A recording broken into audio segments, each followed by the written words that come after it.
Hello and welcome to the Movie Man YouTube channel. My name is Louis and I've set this page up as part of my final year major project at university. It's kind of a space where I can just chat about the latest film news, releases, my reactions to trailers, reviews. Don't forget that I also have my own website, themovieman.net, where I have my own reviews. Every month I have what to look forward to in UK cinema with new releases, my own blog posts, and don't forget you can also follow me on my socials, my Instagram, Twitter, Letterboxd. All of them will be linked in my bio. But today's video, we'll be talking about the most glamorous event in the movie calendar of the year, and that is the Oscars.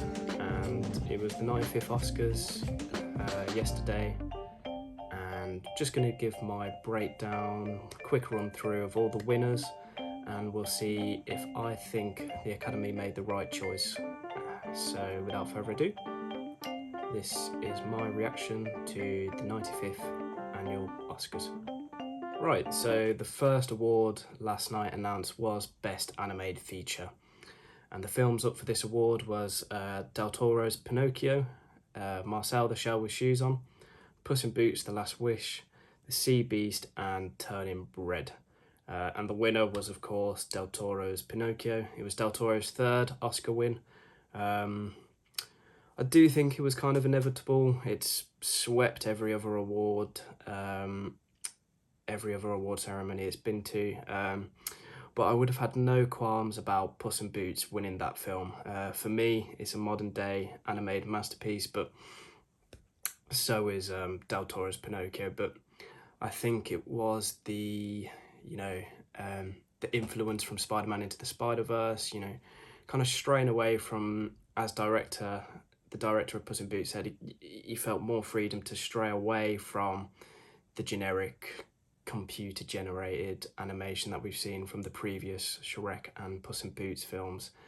And it was a much more stimulating film, not only to watch, but the story was 10 times better than the first Puss in Boots. And DreamWorks created a true villain with death. But for the love that Del Toro has put in, and there is a behind the scenes available on Netflix, I'm pretty sure, where all the labour and the work that was made into that was put into making that film just shows us, he probably does deserve the Oscar, and he does keep reminding us that animation is a medium and not a genre, so you can't help but love the fact they won the Oscar. And I do always appreciate stop motion a little bit more just because of the work that has to go into it. So animated feature, Del Toro's Pinocchio, sorry. Yeah, I'll say that's probably about right. And now we move on to Best Supporting Actor. I'll rattle them off and reveal the winner. So we've got Brendan Gleeson, The Banshees of Inisherin, Brian Tyree Henry, Causeway, Jude Hirsch for The Fabelmans, Barry Keoghan for The Banshees of Inisherin as well, and Ke-Huy Quan for Everything Everywhere All at Once, who did end up winning the award. Apart from the BAFTAs, it does seem that Ke-Huy Quan ran away with every other award possible, and you can't help but feel that it's deserved for the Vietnamese American.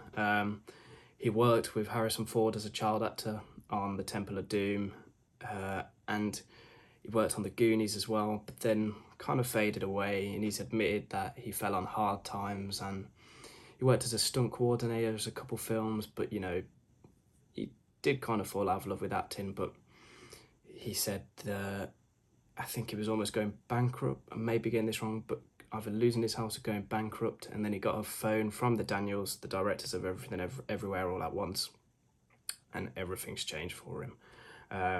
And to being out of work as an actor for nearly 30 years, the comeback of Kwan is one of the stories of the Oscars. So he totally deserves this award. I'm sure people like Barry Keoghan and Jude Hirsch will be back. I can see them winning an Oscar in a couple of years, but when you deliver lines like in another life, I would have liked just doing laundry and taxes with you, and for that to make you emotionally, it's almost like it's tearing your heart out with that line.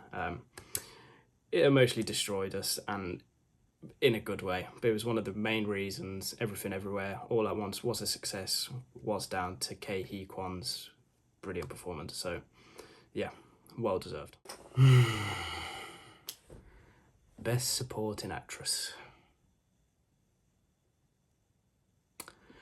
This one was a shock, and it was also kind of tough to take. I'm not sure what the Academy were thinking, but yeah. So we have Angela Bassett for Black Panther: Wakanda Forever, Hong Chow for The Whale, Kerry Condon for The Banshees of Inisherin, Jamie Lee Curtis for Everything Everywhere All at Once, and Stephanie Hsu for Everything Everywhere All at Once as well. So the winner was Jamie Lee Curtis for Everything Everywhere All at Once, and this one's tough to take. I mean, I love Jamie Lee Curtis, loved her in Halloween, Freaky Friday, Knives Out. After all, she is all of us. But do I think she should have won the Oscar? No. Do I think she should have been nominated? No. I think of the nominees, she gave the weakest performance. She's sitting at the desk eating cookies, and she becomes Michelle Yeoh's wife with sausage fingers. Do I think that's Oscar worthy? No. I think everyone else in that category gave a better performance. Even Stephanie Hsu in the same film gave a much more deep, layered, emotional performance than Jamie Lee Curtis. So it was disappointing to see Jamie Lee Curtis win. I do love Jamie Lee Curtis, but it was probably the most bland seems too strong a word, but I do feel all the others were robbed. You've got Angela Bassett, who kind of was everyone's favourite for her performance as Queen Ramonda in Black Panther: Wakanda Forever. That scene alone where she goes, "Have I not given everything?" The loss of Chadwick Boseman as well. That was a proper performance she gave in that film. And even Kerry Condon in The Banshees of Inisherin, she took home the BAFTA a month or two ago, and that was a much more complex and layered performance than Jamie Lee Curtis. So it was a shock. I do like Jamie Lee Curtis, but no, for me, I think the Oscar should have gone to Stephanie Hsu or Angela Bassett. Category is cinematography. So we've got James Friend for All Quiet on the Western Front, Darius Conji-Bardo for False Chronicle of a Handful of Truths, Mandy Walker for Elvis, Roger Deakins, Emperor of Light, and Florian Hofmeister for Tar. And the winner was James Friend for All Quiet on the Western Front, which you can't really argue with, really, out of the ones that were nominated. It's a brilliant looking film, and it wouldn't be half the film if it didn't look the way it did with some of those harrowing shots. But the Academy have kind of screwed up when legendary cinematographer Roger Deakins kind of has a poke and a dig, saying why he feels the Batman and Greg Fraser should have won, or at least been nominated. And he said the reason for it is pure and simple snobbery. And the Academy Awards do have a bit of history of kind of overlooking superhero films and being a bit snobbish towards them. So, I mean, Roger Deakins was nominated for this category himself for Empire of Light, and, he's made film or shot films like 1917, Blade Runner 2049, No Country for Old Men, Skyfall. So he knows what he's talking about, and you do have to respect his opinion, and I can't help but agree with him. I do feel the Batman should have at least been nominated, if not won. But I'll take All Quiet on the Western Front. I do think it's a worthy winner. So yeah. Right, the next two awards are are makeup and hairstyling and costume design. So for makeup and hairstyling, we've got All Quiet on the Western Front, The Batman, Black Panther Wakanda Forever, Elvis and The Whale, and The Whale did win that. Yeah, I mean, the only makeup and hairstyling really in The Whale is, Brendan Fraser's fat suit, which I do wish Elvis would have won, if I'm being honest. Austin Butler, not for a second did you think he was Austin Butler. For the whole film, you believed he was Elvis, and that's, it's down to his performance, but it's also down to the makeup and hairstyling. And even in that film, you've got Tom Hanks, obviously not as extreme as Brendan Fraser in The Whale, but you've got Tom Hanks in a fat suit. So maybe I'm a bit biased because I do love the 60s and 70s and all that era of Elvis. So I would have liked to see Elvis win, but, when you see Brendan Fraser in The Whale in that fat suit, you feel every step he takes, and it's an achievement. So, can't have too many qualms, but would have liked to have seen Elvis win. And then costume design, we've got Babylon, Black Panther Wakanda Forever, Elvis, Everything Everywhere All at Once, and Mrs. Harris Goes to Paris, which is nice to see because I really did enjoy that film, and I think it kind of went under the radar. It was only in cinemas for like a week or so it was nice to see that get some recognition. But the winner again is Black Panther Wakanda Forever.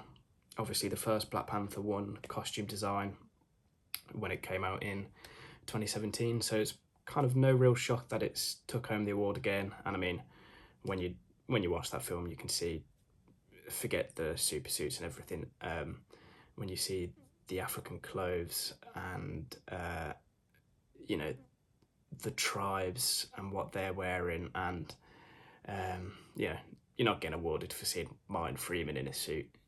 You're seeing the proper traditional African clothes. So it's nice to see a superhero film get some recognition. Not saying Black Panther's the best film ever, but nice to see it get some recognition, even though it should have probably got another Oscar for Angela Bassett, but we've talked about that and we'll move on. Right, moving on to international feature this time. I'll rattle through them, maybe a bit obvious, don't want to give anything away, but you may guess which film is going to take home this award. So we've got from Germany, All Quiet on the Western Front. Argentina 1985. From Belgium, we've got Close, Poland EO, and Ireland, The Quiet Girl. And you guessed it, the winner is All Quiet on the Western Front. It is probably deserved. I haven't seen the other international films, but All Quiet on the Western Front was the only one of these to be nominated for Best Picture as well. So it was a no-brainer that this one was going to take home the award. But I do want to give a shout out to Joyland. I got the chance to see an early Q&A screening with the director Saim Sadiq, and that's a film from Pakistan, and it was Oscar shortlisted but didn't make the nominations. But I feel probably the bias again from me seeing it, but breaking down the norms of LGBTQ plus communities in a country like Pakistan, not only doing that, but making a brilliant film as well, exploring all these relationships and the effects it has on communities and families.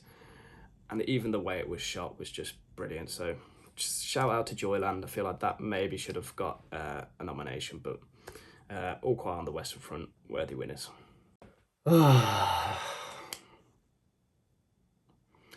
When I saw who won original score, I had to scratch my eyes because I could not quite believe it.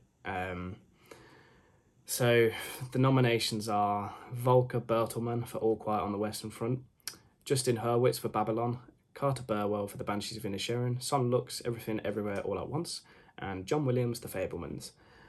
I would have put my house on Babylon winning that original score for Voodoo Mama alone. As soon as I left the cinema, even when I watched the first trailer, I could not stop whistling tapping my foot every time I heard Voodoo Mama. It's one of the most brilliant, unique, original scores I've heard for quite some time. And the All Quiet on the Western Front score is 3 notes repeated. Now, I'm not saying that's a bad thing because, you know, everyone knows da-da, da-da, da-da, da-da, da-da, da. You know, everyone knows Jaws, and that's an iconic theme, but so it's kind of similar to that in a way, but when you compare it to Babylon and some of the music that was in Babylon, it is kind of upsetting that Babylon didn't win for me and took home no awards on the night. And also, special shout out to Michael Giacchino. I have no idea how he was not even nominated for the Batman. Again, is Roger Deakins right? Is there a bit of snobbery about it? Let me know in the comments or send me a message, because I think he may be right. But yeah, congrats again to All Quiet on the Western Front. Right, so the next award is Original Screenplay. So we've got Martin McDonagh for The Banshees of Inisherin, Daniel for Everything Everywhere All at Once, Steven Spielberg and Tony Kushner for The Fabelmans, Todd Field for Tar, and Ruben Östlund for Triangle of Sadness. And the winner was Everything Everywhere All at Once. Yeah, probably deserved, although a small part of me did want Banshees to win. That is such a, you know, special and unique film with so many intricate kind of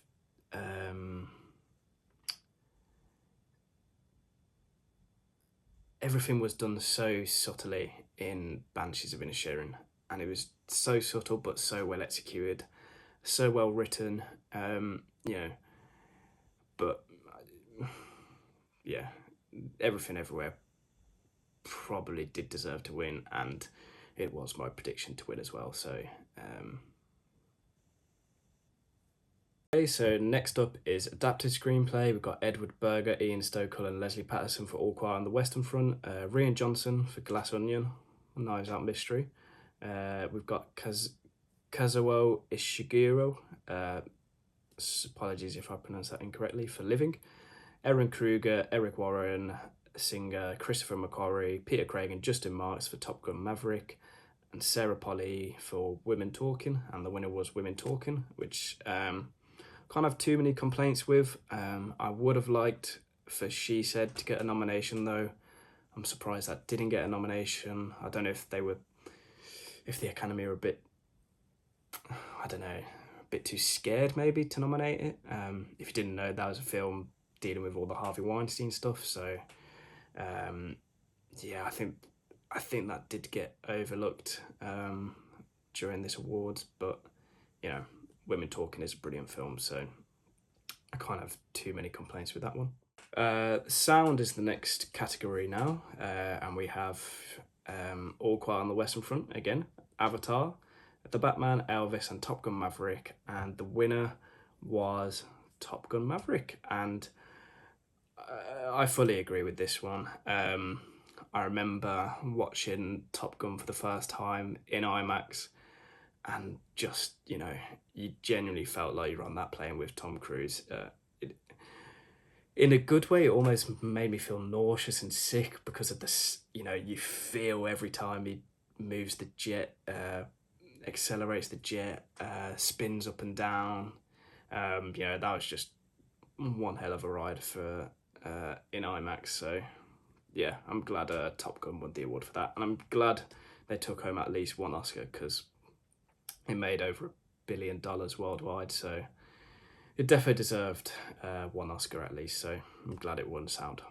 Original song next, which did upset a couple of people online I saw, but we have Applause from Tell It Like a Woman, Hold My Hand from Top Gun Maverick, Lift Me Up from Black Panther, Natu Natu from RRR, and This Is a Lie from Everything Everywhere All at Once.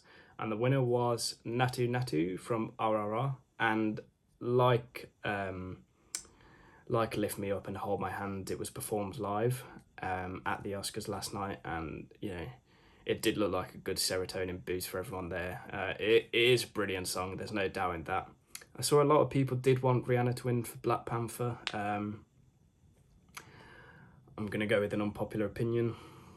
didn't really like the song that much. If anything, I was kind of rooting for Hold My Hand from Top Gun. I remember finishing Top Gun and, that song comes on, you're like, oh, I want to go fly a plane now. But yeah, Natty Natty, it was, I only saw it for the first time when it was performed at the Oscars yesterday, and I've got no issue with that. It's a belter. And now, as we enter the final few categories, we've got editing, which is the Banshees of Inisherin, Elvis, Everything Everywhere, Tar, and Top Gun. And the winner was Everything Everywhere All at Once. No complaints whatsoever. Maybe Elvis had a shot with some of the montages and sequence and clips from Elvis's life. Maybe, but if you have any doubts, you just need to see Everything Everywhere All at Once when Michelle Yeoh is just staring at camera and we see 200 different versions of her from the multiverse. That was breathtaking. So, worthy winners, Everything Everywhere All at Once for editing. And now for the big ones. I'm going to do Best Director and Best Picture together. Best Director, we've got Todd Field for Tar, the Daniels for Everything Everywhere, Martin McDonagh for Banshees of Inisherin, Ruben Östlund for Triangle of Sadness, and Steven Spielberg for The Fabelmans. And then Best Picture, we've got All Quiet on the Western Front, Avatar: The Way of Water, The Banshees, Elvis, Everything Everywhere, The Fabelmans, Tar, Top Gun, Triangle of Sadness, and Women Talking. And the film that took home both awards for Best Picture and Director, Everything Everywhere All at Once. And is it deserved? Was it the best film of last year? Because I feel like if you're the best picture, you kind of have to be the best director anyway. Yeah, I'd agree. It was certainly one of the most popular.